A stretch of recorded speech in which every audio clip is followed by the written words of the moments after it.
নওলাখ নূরের উপর যে হামলা হয়েছে, এই হামলার সাথে সেনাবাহিনী এবং পুলিশের যে সকল সদস্যরা জড়িত, তাদের বিরুদ্ধে সরকারকে ব্যবস্থা গ্রহণ করতে হবে। আমরা পুরো সেনাবাহিনী এবং পুলিশ বাহিনীকে দোষারোপ করছিলাম, কিন্তু সাংবাদিক সম্মেলন চলা অবস্থায় যারা আমাদের উপর হামলা করেছে তারা কোনোভাবেই সেনাবাহিনী এবং পুলিশ বাহিনীর সদস্য হতে পারে না।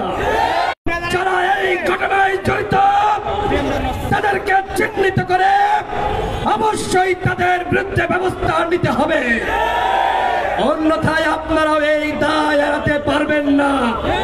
নওলাখ নূর এখনো পর্যন্ত হাসপাতালের বিছানায় কাতরাচ্ছে।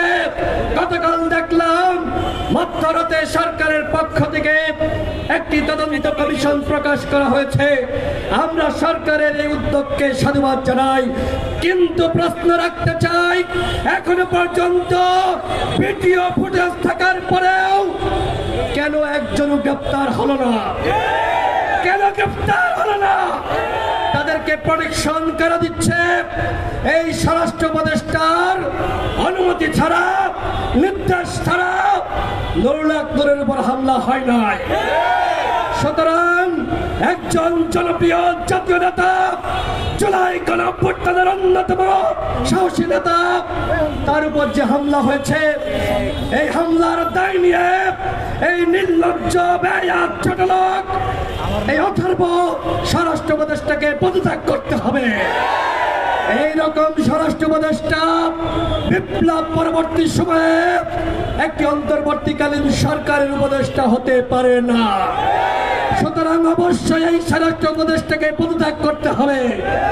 যদি এই স্বরাষ্ট্র উপদেষ্টা পদত্যাগ না করে, এই জাতীয় নেতৃবৃন্দ, ফ্যাসিবাদ বিরোধী শক্তি, আমরা যারা এখানে এই সংহতি সমাবেশে হাজির হয়েছি, সবাইকে সাথে নিয়ে সচিবালয় ঘেরাও করা হবে এবং টেনে গেছে এই স্বরাষ্ট্র উপদেষ্টাকে তার গতি থেকে নামানো হবে।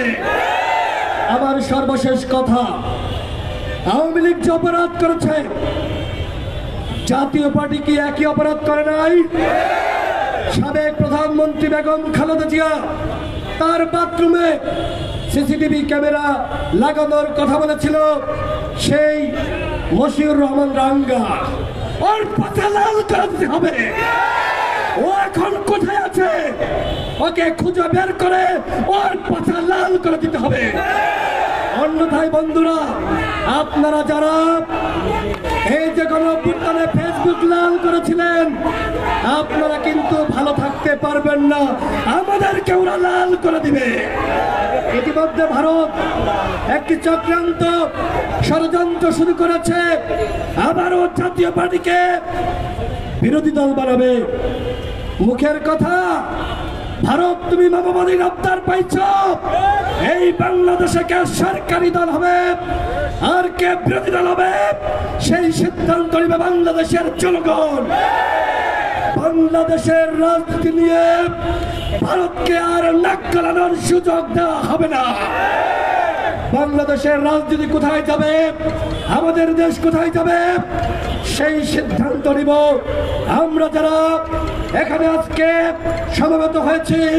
এই ফ্যাসিবাদ বিরোধী শক্তি আওয়ামী লীগ যে পথে গেছে, চাপাকেও সেই পথে দিল্লিতে পাঠাতে হবে।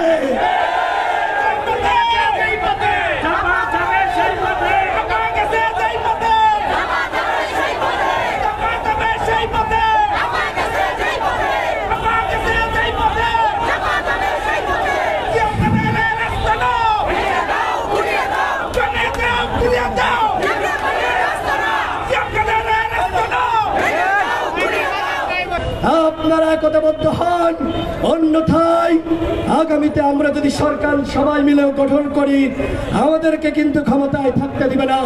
আজকেও তেজগাঁতে আপনারা দেখেছেন ছাত্রলীগ আওয়ামী লীগ কিভাবে মিছিল করেছে।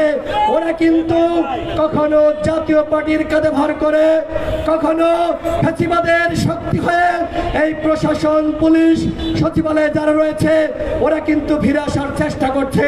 সুতরাং বাঁচতে চাইলে একতাবদ্ধ হন। আজকে আমরা সবাই দাঁড়াবো, হাতে হাত রেখে শপথ করবো, ফ্যাসিবাদের ঠিকানা এই বাংলায় হবে না।